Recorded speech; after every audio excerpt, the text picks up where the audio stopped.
Hello everyone, welcome to another new video. এটা ছিল আমার মিষ্টি বৌদির স্বাদ। আর যেহেতু এটা বৌদির প্রথম প্রেগনেন্সি, তাই একটু বড় করেই করা হয়েছিল। তো আজকে বৌদি বাপের বাড়ি থেকে বাসি স্বাদ দিচ্ছিল বৌদির শ্বশুর বাড়িতেই, তাই আমরা সব আয়োজন করতে শুরু করে দিয়েছিলাম। তো এখানে দেখতেই পাচ্ছ বৌদিকে পায়েসের থালা দেওয়া হয়ে গেছে। আর বৌদির দাদার নাকি অনেক দিন থেকেই শখ ছিল যে বোনকে পায়েস রেঁধে খাওয়াবে নিজের সাথে। তো এটা বৌদির দাদাই রেঁধেছিল পায়েসটা। তো এখন বৌদিকে সবাই পায়েস দেওয়ার পর এটা হচ্ছে আমার পিসুমণি, মানে বৌদির শাশুড়ি, বৌদিকে আশীর্বাদ করবে। তারপরে একে একে আমাদের পরিবারের সবাই বৌদিকে আশীর্বাদ করা সারছিল। তো পিসুমণির পরেই যে আশীর্বাদ করছিল সেটা হচ্ছে বৌদির মা। তো এটা হচ্ছে আমার বড় মা, এটা হচ্ছে বাবা মা, সবাই এক এক করে, আমার আরেক পিসুমণি, এবার আমার দিদি ভাই, বৌদি ভাই, সবাই এক এক করে আশীর্বাদ করছিল। করার পর এটা আরেক বৌদি আশীর্বাদ শেষ করে আমরা খাওয়ার পর্বে লেগে গেলাম। তো এবার বৌদি খেতে বসেছিল, আর খেতে খেতে এই ভাই বোনদের ফালতু ঠাট্টাই আড্ডাই আর কি তো লেগেই ছিল।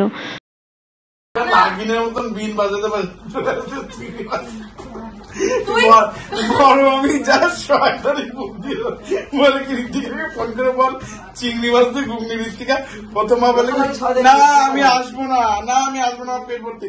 যে বলছে ওই তারা রেডি হচ্ছে আসছি তো খুব খারাপ করছে। আমি সত্যি আমার পেটে জায়গা ছিল না, আমি চিংড়ি মাছের জন্য আসছি। বল না কেন, বড় বাবু বলছে। ঋত্বিকা যেটা শুনছে সেটাই তো বলবো। ঋত্বিকাকে কে বলছে? ঋত্বিকা কে বলতো? বাবাই বলছে। বলুক বলবো চুবাইতে আমাকে ডাকছে।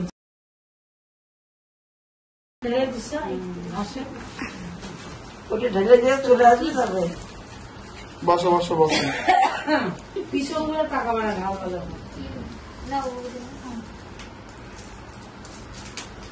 যারা আয়ো থাকে তারা বেশি খায়, যারা স্বাদ সে খায়। আর আমাকে বসতে হয়েছিল, যেহেতু আমি বাড়ির মেজো মেয়ে আর বড়রা কেউ খেতে পারবে না, তাই আমাকেই বসতে হয়েছিল বৌদির সাথে খেতে।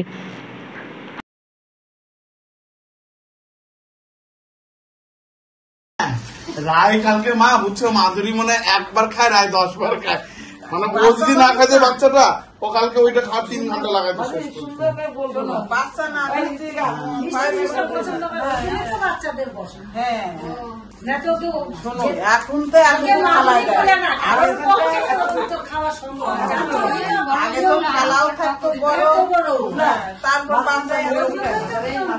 বাচ্চাদের বসা, ওরা মিষ্টি জিনিস আরো মনে করে খায় শেষ করে দিয়ে নিয়ম। তো এটাই হলো কারণ। আর বদি ভাইয়ের সময় আমরা বসছিলাম, হা কবার ছোট্ট করে, ছেলের হাও ছোট্ট হবে আর বড়দের হা কবার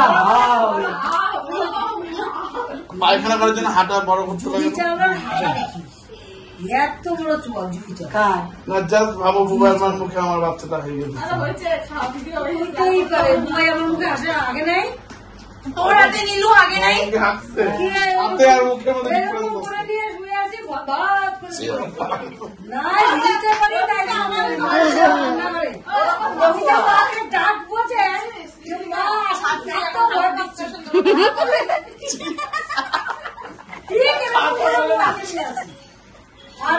আমার বাচ্চাকে তো আমি ঋত্বিকার মুখে পাখানা খরাবই, কেমন করে হবে না করে তো ডাইপারটা নিয়ে গিয়ে মুখ লাগাই দেবে। আরে তুমি কেন স্টপ করলা? খাও।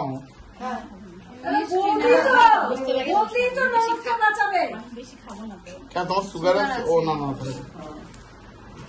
তবু একটু একটু খাও। আমি যেই হবে ওটাই ঠিক ছিল। দিদি ভাই বলতে না হবে না, একটু দাও।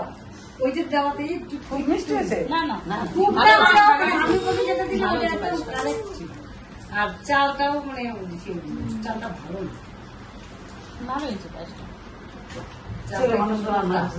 ভাত খাওয়া যায়, পায়েস খাওয়া যায়। আরে পায়েস তো ছেলেরা রান্না করলেও যা হবে না, চালটাই মোটা হতে পারে। আমি আমার পায়েসের চালটা একটু ঘি দিয়ে ভাইজে নিই, তারপরে রান্না করি। এটা না না মানে এমনিতে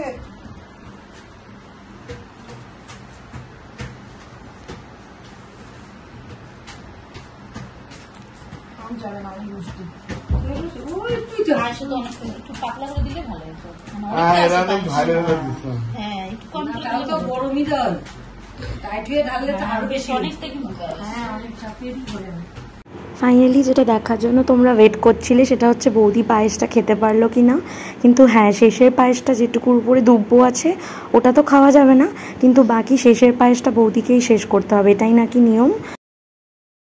খাওয়ার পর এটা ছিল দুপুরের ভোজন, আর এটার সাথেও আবার আমাকেই বৌদির সাথে বসতে হয়েছিল, কারণ এতটা বৌদি এমনি কম খায় আর এতটা খেতে পারতো না।